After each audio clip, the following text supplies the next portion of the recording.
ಪಕ್ಷಕ್ಕೆ ಅಧಿಕಾರಕ್ಕೆ ತರಲು 139 ಸೀಟು ಏನು ಇವತ್ತು ಶಾಸಕರ ಆಯ್ಕೆಯಾಗಿದ್ದಾರೆ, ಆ ಒಂದು ಆಯ್ಕೆ ಆಗಲು ಈ ರಾಜ್ಯದಲ್ಲಿ ಅಲ್ಪಸಂಖ್ಯಾತರ ಸಮುದಾಯ ಬಹಳ ದೊಡ್ಡ ಕೊಡುಗೆ ಇದೆ.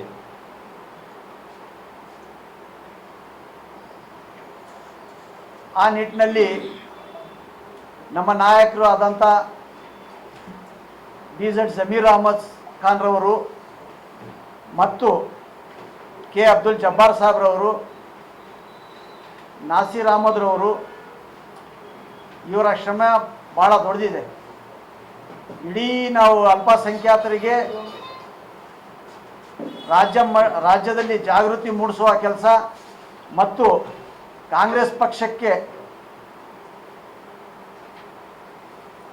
90% ಮತದಾನ ಮಾಡುವ ಒಂದು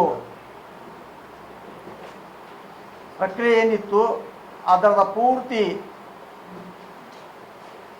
ಹಿಂದೆ ಕೆಲಸ ಮಾಡಿರುವಂಥ ಈ 3 ನಾಯಕರುಗಳು ಮಾತ್ರ ರಾಜ್ಯದಲ್ಲಿ ಇಡೀ ರಾಜ್ಯಕ್ಕೆ ಸಂಚರಿಸಿ ಪಕ್ಷವನ್ನು ಅಧಿಕಾರಕ್ಕೆ ತರುವುದರಲ್ಲಿ ಪ್ರಮುಖ ಪಾತ್ರ ವಹಿಸಿದ್ದಾರೆ.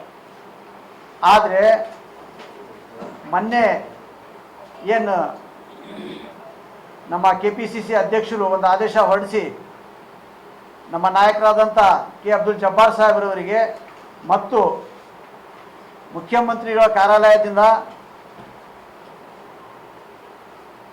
ಪೊಲಿಟಿಕಲ್ ಸೆಕ್ರೆಟರಿ ಆಗಿ ಇಲ್ಲಿ ತನಕ ನಮ್ಮ ಸಮಾಜದಲ್ಲಿ ಒಂದು ಮೆದುಳಾಗಿ ಕೆಲಸ ಮಾಡ್ತದಂಥ ನಸೀರ್ ಅಹಮದ್ರವರು ಇಡೀ ರಾಜ್ಯದಲ್ಲಿ ಅಲ್ಪಸಂಖ್ಯಾತರ ಏನೇ ಸಮಸ್ಯೆ ಇದ್ರೆ ರಾಜಕೀಯವಾಗಿ ಮತ್ತು ಆಡಳಿತವಾಗಿ ಏನು ಸಮಸ್ಯೆ ಎದುರ ಬಂದಾಗ ನಾವು ನಸೀರ್ ಅಹಮದ್ ಸಾಹೇಬ್ರವರು ಸಹಾಯ ಪಡಿತಿದ್ವಿ.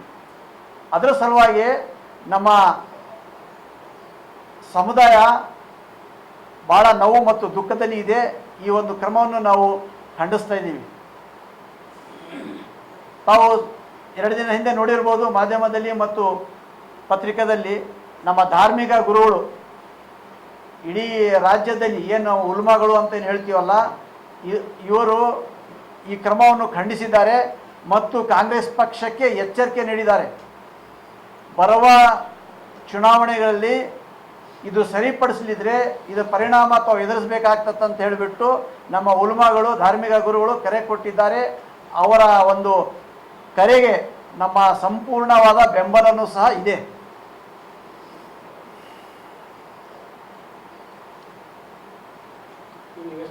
ಅಬ್ದುಲ್ಲಾ ಖಾನ್ರವರಿಗೆ ಕಾಂಗ್ರೆಸ್ ಪಕ್ಷದ ಟಿಕೆಟ್ ಕೊಟ್ಟಿದ್ರು, ಆದರೂ ಸಹ ಅಲ್ಲಿ ಇಂಡಿಪೆಂಡೆಂಟ್ ಕ್ಯಾಂಡಿಡೇಟ್ ಗೆದ್ದಿದ್ರು. ಅದರ ಹಿಂದೆ ಕೈವಾಡ ಇರುವಂಥ ಶಕ್ತಿಗಳಿಗೆ ವ್ಯಕ್ತಿಗಳಿಗೆ ಕಾಂಗ್ರೆಸ್ ಪಕ್ಷದಿಂದ ಯಾವುದೇ ನೋಟಿಸು ಸಹ ಹೋಗಿಲ್ಲ, ಕ್ರಮವೂ ಕೈಗೊಂಡಿಲ್ಲ. ಈ ಮಳತಾಯಿ ಧೋರಣೆ ಬೇಡ, ಇದು ಸರಿಯಲ್ಲ ಅಂತ ಹೇಳಿಬಿಟ್ಟು ನಾವು ತಮ್ಮ ಮುಖಾಂತರ ಪಕ್ಷಕ್ಕೆ ಆಗ್ರಹಪಡಿಸ್ತಾ ಇದ್ದೀವಿ. 2008 ಚನ್ನಗಿರಿಯಲ್ಲಿ ಮುಹಿಬುಲ್ಲಾ ಖಾನ್ ಸಾಹೇಬ್ರವರಿಗೆ ಒಡ್ನಾಡ್ ರಾಜಣ್ಣ ಅವರು ಪಕ್ಷದ ಅಭ್ಯರ್ಥಿಯಾಗಿ ಸ್ಪರ್ಧಿಸಿದರು, ಅವರಿಗೆ ಗೆಲ್ಲಿಸಿದರು. JH ಪಟೇಲ್ರವರು ಆವಾಗ ಸ್ಪರ್ಧೆ ಮಾಡಿದರು, ಮಾಜಿ ಮುಖ್ಯಮಂತ್ರಿಗಳು. ಅವರು 3ನೇ ಸ್ಥಾನದಲ್ಲಿ ಹೋದರು. ಮುಹಿಬುಲ್ಲಾ ಖಾನ್ರವರು 2ನೇ ಸ್ಥಾನದಲ್ಲಿ ಇದ್ದರು. ಆವಾಗ ಕಾಂಗ್ರೆಸ್ ಪಕ್ಷದ ಕೆಲವು ನಾಯಕರುಗಳು ಅವ್ರನ್ನ ಸೋಲ್ಸೋಕ್ಕೆ ಎಲ್ಲ ಷಡ್ಯಂತ್ರ ಮಾಡಿದರು. ಆದರೂ ಸಹ ಕಾಂಗ್ರೆಸ್ ಪಕ್ಷ ಅವ್ರಿಗೆ ಯಾವುದು ಆ ನಾಯಕರುಗಳಿಗೆ ಆ ಶಕ್ತಿಗಳಿಗೆ ಯಾವುದೂ ನೋಟಿಸ್ ಕೊಟ್ಟಿಲ್ಲ, ಯಾವುದೂ ಕ್ರಮ ಕೈಗೊಂಡಿಲ್ಲ. ಅದು ಅಲ್ಪಸಂಖ್ಯಾತರಿಗೆ ರಾಜಕೀಯವಾಗಿ ತುಳಿಯೋ ಒಂದು ಹುನ್ನಾರ ಏನಿದೆ ಇವತ್ತು ನಾವು ಕಾಣ್ತಾ ಇದ್ದೀವಿ. ಜಬ್ಬಾರ್ ಸಾಹೇಬ್ರವರು ಇಡೀ ಕ್ಷೇತ್ರದಲ್ಲಿ, ಇಡೀ ಕ್ಷೇತ್ರ ಅಲ್ಲ ಇಡೀ ರಾಜ್ಯದಲ್ಲಿ ಅವರು ಸಂಚಾರ ಮಾಡಿ ಒಂದು ಏನೇನು 2018 2023 ಏನು ಕೆಲಸ ಮಾಡಿದಾರಲ್ಲ ಅದರ ಪೂರ್ತಿ ಒಂದು ಬುಕ್ ಸಹ ಅದು ಮಾಡಿದ್ದೀವಿ. ಇದು AICC ಮಟ್ಟದಲ್ಲಿ ಏನು ಸುರ್ಜಿವಾಲ ಅವರು ಇವರು ಬಂದು ಇವತ್ತು ಪಕ್ಷಪಾತ ಮಾಡ್ತಾ ಇದ್ದಾರಲ್ಲ ಅವ್ರಿಗೂ ಸಹ ಇದು ಅವ್ರ ಹತ್ರ ಸಹ ಇದು ಇದೆ. ಎಲ್ಲ ಯಾವ್ಯಾವ ಜಿಲ್ಲೆಯಲ್ಲಿ ಅವರು ಸಂಚಾರ ಮಾಡಿದರು, ಪಕ್ಷ ಎಲ್ಲೆಲ್ಲಿ ಸಂಘಟನೆ ಮಾಡಿದರು, ಚಿಕ್ಕಮಂಗ್ಳೂರಿಂದ ಹಿಡಿದು ಬೀದರ್ವರೆಗೆ ತನಕನೂ ಅಡ್ಡಾಡಿದ್ದಾರೆ. ಈ ಎಲ್ಲ ಮಾಹಿತಿ ಇದೆ, ಸ್ಕ್ಯಾನ್ ಮಾಡಿದ್ರೆ ಸಿಗ್ತದೆ. KPCC ಅಧ್ಯಕ್ಷರು AICC ಯಾರು ಉಸ್ತುವಾರಿಗಳಿದ್ದಾರೆ ಅವ್ರು ನೋಡ್ಕೋಬೋದು ಏನು ಪಕ್ಷ ವಿರೋಧಿ ಚಟುವಟಿಕೆ ಅಂತ ಹೇಳ್ತಾ ಇದ್ದಾರಲ್ಲ ಇಲ್ಲಿ ನಮ್ಮ ಜಿಲ್ಲೆಯಲ್ಲಿ ಕೆಲವು ನಾಯಕರು ಪಕ್ಕದ ಕ್ಷೇತ್ರಕ್ಕೆ ಹೋಗಿಲ್ಲ, ಪಕ್ಕದ ಕ್ಷೇತ್ರಕ್ಕೆ ಹೋಗಿದ್ರು ಹರಿಹರ್ ಗೆಲ್ತಿದ್ರು. ಅದು ಹೋಗ್ಲಿದ್ರು ಸಹ ಇವತ್ತು ಜಬ್ಬಾರ್ ಸಾಹೇಬ್ರ ಮೇಲೆ, ನಸೀರ್ ಅಹಮದ್ ಅವರ ಮೇಲೆ ಗೂಬಿ ಕೂರಿಸುವಂಥ ಕೆಲಸ ಮಾಡ್ತಾ ಇದ್ದಾರೆ. ಅದು ಆಗಬಾರ್ದು ಅಂತ ನಾವು ತಮ್ಮಲ್ಲಿ ಪದೇ ಪದೇ ಆಗ್ರಹ ಮಾಡ್ತಾ ಇದ್ದೀವಿ.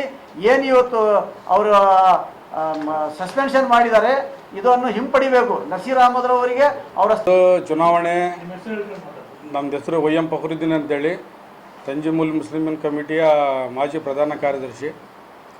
ಸರ್, ಇದು ನಮ್ಮ ಚುನಾವಣೆ ದಾವಣಗೆರೆ ದಕ್ಷಿಣ ಭಾಗದ್ದು. ಇದು ಪೂರ್ತಿ ಸ್ಟೇಟ್ ಲೆವೆಲಿಗೆ ಚರ್ಚೆ ಆಗೋಕ್ಕೆ ಕಾರಣ ಏನಂತ ಹೇಳಿದರೆ, ಟಿಕೆಟ್ ಅನೌನ್ಸ್ ಆಗೋಕ್ಕಿಂತ ಮುಂಚೆ ವೈಮನಸ್ಸಿತ್ತು ಮುಸಲ್ಮಾನರಲ್ಲಿ, ನಮಗೆ ಟಿಕೆಟ್ ಬೇಕು ಅಂಥೇಳಿ ಭಾಳ ಚರ್ಚೆಗಳಾದವು. ಮುಖ್ಯಮಂತ್ರಿ ಹತ್ರನೂ ಕೇಳಿದ್ವಿ, ರಾಜ್ಯಾಧ್ಯಕ್ಷ ಹತ್ರನೂ ಕೇಳಿದ್ವಿ, ನಮ್ಮ ನಾಯಕರಾದ ಜಮೀರ್ ಅಹಮದ್ ಸಾಹೇಬ್ರ ಹತ್ರ ನಾವು ಕೇಳಿದ್ವಿ, ಮನವಿ ಮಾಡಿದ್ವಿ. 99 ಸರ್, ಇದು ಪ್ರಯತ್ನ ಮಾಡಿದರು, ಟಿಕೆಟ್ ಕೊಡಿಸೋದಕ್ಕೆ ಪ್ರಯತ್ನ ಮಾಡಿದರು. ಏನು ಸರ್? 99 ಅದು ಮುಹಿಬುಲ್ಲಾ ಖಾನ್ ಅವರು ಟಿಕೆಟ್ ಕೇಳೋದಕ್ಕೆ, ಟಿಕೆಟ್ ಕೊಡಿಸೋದಕ್ಕೆ ಪ್ರಯತ್ನ ಮಾಡಿದರು. ಅದು ಪ್ರಯತ್ನಕ್ಕೆ ಪ್ರತಿಫಲ ಸಿಕ್ಕಿಲ್ಲ. ಆಮೇಲೆ ಟಿಕೆಟ್ ನಮ್ಮ ಶಾಮನೂರು ಸಮರ್ಥವರಿಗೆ ಟಿಕೆಟ್ ಆಯ್ತು. ಸಮಸ್ಯೆ 50% ಬಗೆಹರಿದಿತ್ತು. ಯಾವ ವಾಟ್ಸಪ್ನಲ್ಲಿ ಟ್ರೋಲು ಆಗ್ತಿದ್ದಿಲ್ಲ, ಸೋಷಿಯಲ್ ಮೀಡಿಯಾದಲ್ಲಿ ಏನೂ ಆಗ್ತಿದ್ದಿಲ್ಲ. ಸಮಸ್ಯೆ ಮತ್ತೆಲ್ಲಿ ಉದ್ಭವ ಆಗ್ತದೆ ಅಂತ ಹೇಳಿದರೆ, ರಾಜ್ಯ ಕಾಂಗ್ರೆಸ್ಸಿಂದ ಇಬ್ಬರಿಗೆ ಸ್ಟಾರ್ ಕ್ಯಾಂಪೇನ್ ಆಗಿ ಕಳಿಸ್ತಾರೆ. ಒಬ್ಬರು ಉಸ್ತುವಾರಿಯಾಗಿ, ಒಬ್ಬರು ರಿಜ್ವಾನ್ ಅರ್ಷದ್ ಸಾಹೇಬ್ರು ಅಂತೇಳಿ, ಇನ್ನೊಬ್ಬರು ಸಲೀಂ ಅಹಮದ್. ಅವರಿಗೆ ಮೊಟ್ಟ ಮೊದಲನೇದಾಗಿ ಜವಾಬ್ದಾರಿ ಏನು ಕೊಟ್ಟರು ಅಂತ ಹೇಳಿದರೆ, ಸಾದಿಕ್ ಪಲ್ಲಾನ್ರು ನಮ್ಮ ಮುಸ್ಲಿಂ ಸಮಾಜದ ಮಾಜಿ ಅಧ್ಯಕ್ಷರು. ಅವ್ರ ಪೀರಿಯಡ್ನಲ್ಲಿ ನಾನು ಮಾಜಿ ಪ್ರಧಾನ ಕಾರ್ಯದರ್ಶಿ, ಅವ್ರ ಜೊತೆಗೆ ನಾನು ಕೆಲಸ ಮಾಡಿದವರು. ಅವರು ಬಂಡಾಯ ಕಾಂಗ್ರೆಸ್ಸಿಗೆ ನಾಮಪತ್ರ ಸಲ್ಲಿಸ್ತಾರೆ. ನಾಮಪತ್ರ ಕೊನೆ ದಿನ ಚುನಾವಣಾ ಆಯೋಗ ಒಂದು ನಿಗದಿ ಉತ್ಪಡಿಸ್ತಿದೆ, 26ನೇ ತಾರೀಕು 3 ಗಂಟೆಗೆ ಲಾಸ್ಟ್ ಅಂತೇಳಿ.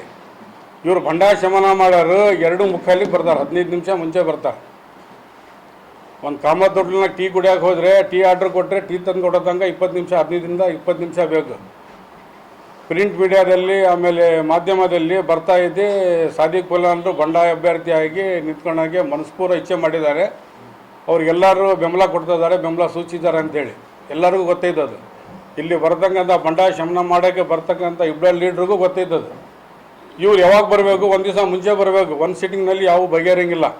ಬಂಡಾಯ ಶಮನ ಮಾಡೋದು ಅಷ್ಟು ಸುಲಭ ಅಲ್ಲ. ಅವ್ರಿಗೆ ಆದಂಥ ಪಲ್ಲಾನ್ರಿಗೆ ಆದಂಥ ಅಭಿಮಾನ ಬಳಗ ಇದೆ, ಸ್ನೇಹಿತರ ಬಳಗ ಇದೆ, ಅಭಿಮಾನ ಬಳಗ ಅಂತ ಭಾಳ ಇದೆ, ಇನ್ಕ್ಲೂಡಿಂಗ್ ನಾನು ಅವ್ರ ಅಭಿಮಾನಿ. ಅವರಿಗೆ ಮನಸ್ಸು ಒಲಿಸೋಕ್ಕೆ, ಕಣದಿಂದ ನಿವೃತ್ತಿ ಮಾಡೋಕ್ಕೆ ಎಷ್ಟು ಗಂಟೆ ಬರ್ತಾರೆ ಮುಂದೆ ಅಂತ ಹೇಳಿದರೆ 15 ನಿಮಿಷ ಮುಂಚೆ ಬರ್ತಾರೆ. 15 ನಿಮಿಷದಲ್ಲಿ ಅದು ಸಮಸ್ಯೆ ಬಗೆಹರಿತದ. ಅದು ಇವರು ಯಾವ ಮೈಂಡ್ ಸೆಟ್ ಮಾಡ್ಕೊಂಬಂದ್ರೆ ಅದು ನಮಗೆ ಗೊತ್ತಿಲ್ಲ. ಇವತ್ತೇನಾದರೂ ನಮ್ಮ ರಾಜ್ಯಾಧ್ಯಕ್ಷರು ಕ್ರಮ ತಗೋಬೇಕಂತೇಳಿ ಫಸ್ಟ್ ಇವ್ರ ಮೇಲೆ ತಗೋಬೇಕು. ನಾನು ನೇರ ಅಪವಾದ ಮಾಡ್ತಾಯಿದ್ದೀನಿ ಅವ್ರ ಮೇಲೆ. ಫಸ್ಟ್ ಕ್ರಮ ಇವ್ರ ಮೇಲೆ ತಗೋಬೇಕು. ಯಾಕಂತ ಹೇಳಿದರೆ ಇವ್ರಿಗೆ ಕೊಟ್ಟಿರ್ತಕ್ಕಂಥ ಜವಾಬ್ದಾರಿ ಸಹಿ ನಿಭಾಯಿಸಿಲ್ಲ ಅವರು. ಬೆಳಿಗ್ಗೆ 8 ಗಂಟೆಗೂ ಅವ್ರು ಕಾರ್ ತಗೊಂಡು ಬಿಟ್ಟಿದ್ರೆ 11 ಗಂಟೆಗೆ ಇಲ್ಲಿ ಇರ್ತಿದ್ರು. ಸಾದಿಕ್ ಪಲ್ಲಾನ್ ಸಾಹೇಬರು 11 ಗಂಟೆಯಿಂದನೂ ಕಾಯ್ತಾ ಇದ್ದಾರೆ, ಬರ್ತಾರೆ ಅಂತೇಳಿ. ಅವ್ರು ಬಂದಿಲ್ಲ. ಅವ್ರು 15 ನಿಮಿಷದಲ್ಲಿ ಏನು ಸಮಸ್ಯೆ ಬಗೆಹರಿತೈತಿ? ಇವ್ರು ಏನು ಮೈಂಡ್ ಸೆಟ್ ಮಾಡ್ಕೊಂಬಂದಿದ್ರು? ಇವ್ರು ಯಾಕೈತಲ್ಲ ಅವ್ರದ್ದು ಕ್ರಮ ಸಂಖ್ಯೆ, ಅವ್ರದ್ದು ಚಿಹ್ನೆ ಉಳಿಸಿದ್ರು ಮಿಷಿನ್ನಲ್ಲಿ, ಇದ್ರ ಉದ್ದೇಶ ಏನು? ಅದು ಫಸ್ಟ್ ಕ್ಲಿಯರ್ ಮಾಡಬೇಕು. ಆಮೇಲೆ ಇನ್ನೊಂದು, ಅವರಿಗೆ ನಿವೃತ್ತಿಗೊಳಿಸಿದ್ರಲ್ಲ, ಅದು ದಾವಣಗೆರೆ ಲೆವೆಲ್ಗೆ ಆಗ ಸಮಸ್ಯೆ. ಅದು ನಮ್ಮ ಮಲ್ಲಣ್ಣರು ಇಲ್ಲಿ ಸಮಸ್ಯೆ ಬಗೆಹರಿತಿದ್ರು. ಮಲ್ಲಣ್ಣರಿಗೆ ಇದು ಬಂಡಾಯ, ಇದೇನದಲ್ಲ ಹೊಸದೇನಲ್ಲ. ಇದು 2013ರಲ್ಲಿ ಸೈಫುಲ್ಲಾ ಸಾಬ್ JDS ಪಕ್ಷದಿಂದ ಎಲೆಕ್ಷನಿಗೆ ನಿಂತಿದ್ದರು. ಅವಾಗ ಇದೇನು ನಮ್ಮ ಮುಸ್ಲಿಂ ಸಮಾಜದ ಈಗ ಅಧ್ಯಕ್ಷರಾದಾರಲ್ಲ ದಾದು ಸೇಠ್ ಸಾಬ್ ಅಂತೇಳಿ, ಅವರು ನಾವು ಸೇರಿ ಸೈಫುಲ್ಲಾ ಸಾಹೇಬ್ರಿಗೆ ಕೆಲಸ ಮಾಡಿದ್ವಿ. ಯಾಕಂತ ಹೇಳಿದರೆ, ಶಾಮನೂರು ಶಿವಶಂಕರಪ್ಪನವರು ಒಂದು ಪ್ರೆಸ್ ಇದು ಕೊಡ್ತಾರೆ, ಸ್ಟೇಟ್ಮೆಂಟ್ ಕೊಡ್ತಾರೆ. ಅವಾಗೂ ಸೈಫುಲ್ಲಾ ಸಾಬ್ ಕಾಂಗ್ರೆಸ್ನಲ್ಲಿ ಇದ್ದರು, ಅವ್ರಿಗೆ ಟಿಕೆಟ್ ಕೇಳಬೇಕಂತೇಳಿ ಕೂಗೆದ್ದಿತ್ತು ಇದೇ ಥರ. ಅವಾಗ ಶಂಕರಪ್ಪ ಹೇಳ್ತಾರೆ, ಮುಸಲ್ಮಾನರಿಗೆ ಇನ್ನೂ ಗೆಲ್ಲೋ ಸಾಮರ್ಥ್ಯ ಇಲ್ಲ ಅಂತೇಳಿ. ಆ ಪೇಪರ್ ಆಧಾರ ಇಟ್ಕೊಂಡು ಇವರೇ ದಾದು ಸೇಠ್ ಸಾಬ್ ನಮ್ಮ ಸ್ನೇಹಿತರವರು ನಮಗೆಲ್ಲ ಮೀಟಿಂಗ್ ಕರೆದು, ಈ ರೀತಿ ನಮಗೆ ಮುಸಲ್ಮಾನರಿಗೆ ಅವಮಾನ ಆಗಿತ್ತು, ನಾವು ಏನಾರ ತಕ್ಕ ಶಾಸ್ತಿ ಕಲಿಸ್ಬೇಕು, ಕಾಂಗ್ರೆಸ್ಸಿಗೆ ನಾವು ಪಾಠ ಕಲಿಸ್ಬೇಕಂತ ಹೇಳಿದಾಗ, ನಾವು ನೋಡೋಣ ಏನು ಬರ್ತೈತಿ ಇನ್ನು ಮುಂದೆ ಅಂತ ಹೇಳಿದ್ವಿ. ಅವರು ಹೋಗಿ ಪಕ್ಷ ಬಿಟ್ಟು ಜನತಾದಳದ ಟಿಕೆಟ್ ತಗೊಂಬಂದರು. ಆ ಟೈಮ್ನಲ್ಲಿ ನಾವು ಈಗ ಇದಕ್ಕೆ ನಾವು ಉತ್ತರ ಕೊಡಲೇಬೇಕಂತೇಳಿ ಇದೇ ದಾದು ಸೇಠ್ ಸಾಹೇಬರು ನಾವು ಸೇರಿ ಎಲೆಕ್ಷನ್ ಚುನಾವಣೆ ಮಾಡಿದ್ವಿ. ಅವಾಗ ಇಷ್ಟೇ ಬಂಡಾಯ ಇತ್ತು.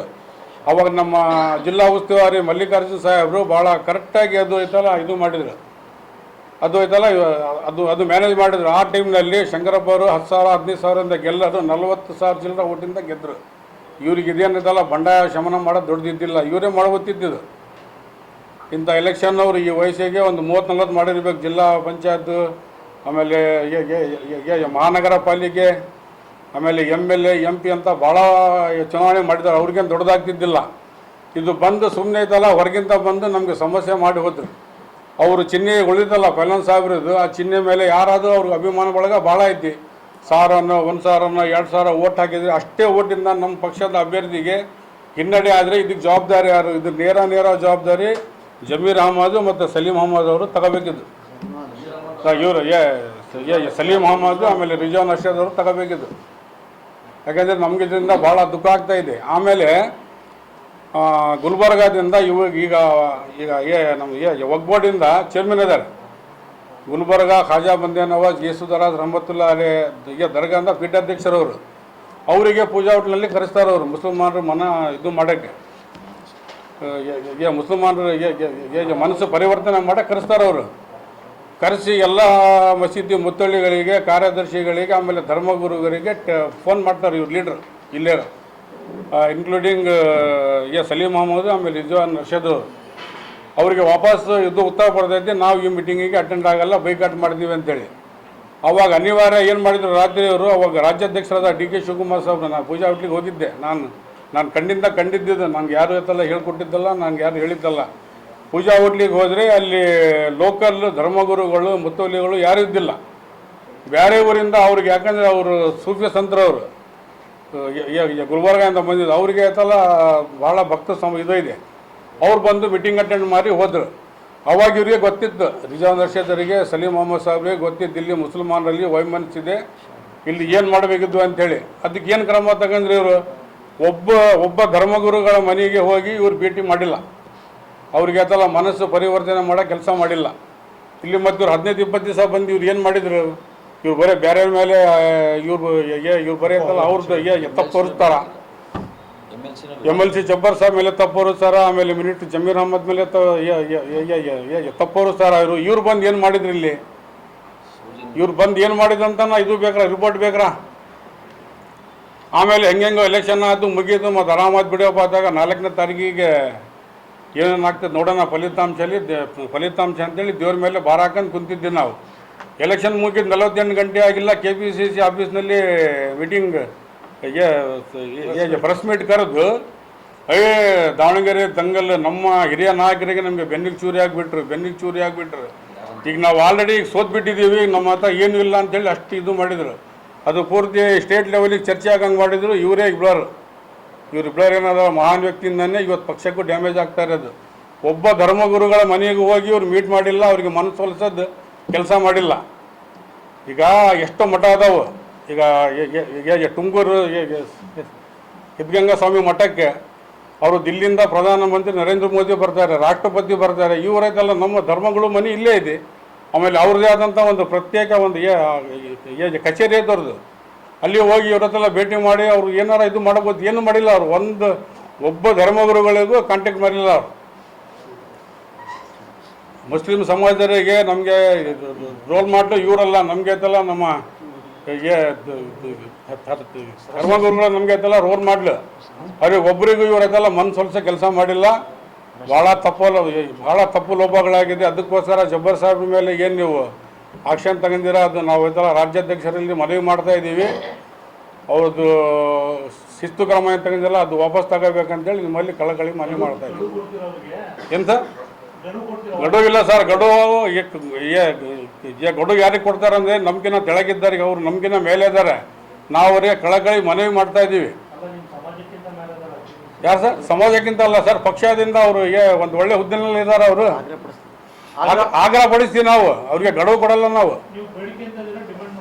ಬೇಡ್ಕಂತ ಇದೀವಿ ಸರ್, ನಾವು ಬೇಡ್ಕನ್ನೋದು ಡಿಮ್ಯಾಂಡ್ ಅದರಾಗೆ ಬಂತದ್ದು.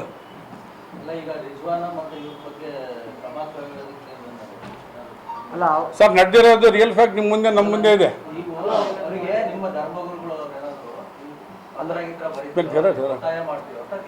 ಸರ್ ಪತ್ರ ಬರೆಯೋಕೆ ಇಲ್ಲಿ ಮುಚ್ಚುಮರಿ ಏನಾಗಿಲ್ಲ, ಅಲ್ಲಿ ಓಪನ್ ಆಗಿ ಆಗಿರೋದು. ಸ್ವಿಚ್ ಆಫ್ ಆಯ್ತು. ನಾವು ಹೆಲಿಕಾಪ್ಟರ್ ಚಿತ್ರದುರ್ಗ ಬಂದ್ರು ಸಹ ಅಲ್ಲಿ ಬರ್ತೀವಿ ಅಂತ ಕೈ ಕೊಟ್ಟರು ಅಂತಾರೆ ಅವರು. ಕೇಳಕ್ ಹೋದ್ರೆ ಯಾವ ಸರ್? ಆಮೇಲೆ ಜಮೀರ್ ಅಹಮದ್ ಅವ್ರು ಬರದಂತೆ ತಡೆದೇ ಹಿಡಿದಿದ್ದು ಅಬ್ದುಲ್ ಜಬ್ಬಾರ್ ಬೆಂಬಲಿಗರು ಅಂತ ಹೇಳ್ತಾರೆ ಅವರು. ಅದು ಗಾಳಿ ಮಾತಲ್ಲ ಸರ್, ಅದು ಅದಕ್ಕೇನಾರ ಸಾಕ್ಷಿ ಇದೆಯಾ?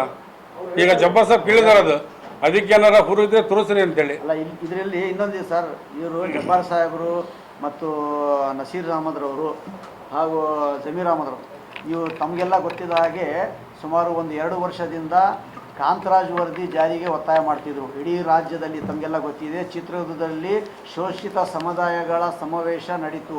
ಆ ಸಮಾವೇಶದಲ್ಲಿ ಮುಖ್ಯ ಪಾತ್ರ ವಹಿಸಿರುವಂಥ ವ್ಯಕ್ತಿ ಯಾರು ಇದ್ದಾರೆ, ರಾಮಚಂದ್ರಪ್ಪ ಅವರು ಇದ್ದಾರಲ್ಲ, ಅದು ತದನಂತರ ನಸೀರ್ ಅಹಮದ್ ಇಲ್ಲಿ ನಮ್ಮ ಜಿಲ್ಲೆಯಲ್ಲಿ, ಅಕ್ಕಪಕ್ಕ ಜಿಲ್ಲೆಯಲ್ಲಿ ಆರ್ಗನೈಸ್ ಮಾಡಿದ ಅಹಿಂದ ವರ್ಗದ ಜೊತೆಗೆ ಕೂಡಿಕೊಂಡು ಕೆಲಸ ಮಾಡಿದಂಥ ವ್ಯಕ್ತಿ ಜಬ್ಬಾರ್ ಸಾಹೇಬರು.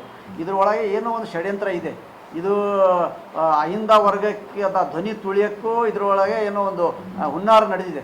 ಇದು ಅದು ಶೋಷಿತ ವರ್ಗಗಳಿಗೆ ಒಗ್ಗೂಡಿಸ್ಬೇಕಂತ ಹೇಳಿದ್ರು ಜಬ್ಬಾರ್ ಸಾಹೇಬರು ಕಾಂತರಾಜ್ ವರದಿ 160 ಕೋಟಿ ರೂಪಾಯಿ ಖರ್ಚು ಮಾಡಿ, ಏನು ಸರ್ಕಾರ ನಿಮ್ಮ ದುಡ್ಡೆಲ್ಲ ಖರ್ಚು ಮಾಡಿ ವರದಿಗಳು ತಯಾರು ಮಾಡಿದ್ರಲ್ಲ, ಅದು ಜಾರಿ ಮಾಡಿರಿ ಅಂತ ಜಬ್ಬಾರ್ ಸಾಹೇಬರು ಭಾಳ ಗಟ್ಟಿ ಧ್ವನಿಯಲ್ಲಿ ಇಲ್ಲಿ ನಮ್ಮ ಜಿಲ್ಲೆಯಲ್ಲಿ ಭಾಳ ಆರ್ಗನೈಸ್ ಮಾಡಿದರು. ತಮಗೆ ಗೊತ್ತಿದೆ, ಇದೇ ಪ್ರೆಸ್ ಕ್ಲಬ್ಬಲ್ಲಿ ಎಲ್ಲ ವರ್ಗದ ಶೋಷಿತ ವರ್ಗದವರು ನಾವು ಒಕ್ಕೂಡಿ ಅದ್ರ ಬಗ್ಗೆ ಕೆಲಸ ಮಾಡ್ತಿದ್ದೀವಿ. ಇದು ಒಂದು ಅವಕಾಶ ಸಿಕ್ಕಿದೆ ಅವ್ರಿಗೆ, ಜಬ್ಬಾರ್ ಸಾಹೇಬ್ರಿಗೆ ತುಳಿಬೇಕಂತ ಹೇಳ್ಬಿಟ್ಟು ಅದು ಏನೇನೋ ಒಂದು ಷಡ್ಯಂತ್ರ ನಡೀತಾ ಇದೆ. ಈ ಪಕ್ಷದೊಳಗೆ ಅವರಿಗೆ ಭವಿಷ್ಯ ಕಟ್ಟಡಕ್ಕೆ ಅವ್ರ ಸ್ಥಾನ ಬದಲಾವಣೆ ಮುಸ್ಲಿಂ ಮುಖಂಡರು ಅಲ್ಲ, ಅದು ಕಾಣ್ತಾ ಇದೆ. ಮುಸ್ಲಿಂ ಮುಖಂಡರಂತಲ್ಲ, ಬೇರೆಯವರಿಗೂ ಕೈವಾಡ ಇದೆ, ಇದ್ರಲ್ಲಿ ಬೇರೆಯವರ ಕೈವಾಡನೂ ಇದೆ. ಅದು ಮೇಲೆ ಇರುವ ಗುಂಪು ಸಿಎಂ ಕಡೆ ವೀಕ್ ಮಾಡಬೇಕು, ಡಿಸಿಎಂ ಕಡೆ ವೀಕ್ ಮಾಡಬೇಕು, ಆ ಥರ ಲೆಕ್ಕಾಚಾರಗಳು ಈಗ ತಮ್ಮ ಮುಖಾಂತರ, ಮಾಧ್ಯಮದ ಮುಖಾಂತರ ನೋಡ್ತಾ ಇದೀವಿ ಸರ್. ಆ ರೀತಿನೂ ಆಗ್ತಾ ಇದೆ ಅಂತ ಭಾಳ ವರದಿಗಳು ಬರ್ತಾ ಇದ್ದಾವೆ. ಅದೇ ಈ 2 ಗುಂಪಾಗಿದ್ದಾವೆ. 2 ಗುಂಪಲ್ಲಿ ಇವರು 3 ಜನ ಮುಖ್ಯಮಂತ್ರಿಗಳು ಬೆಂಬಲಿಗ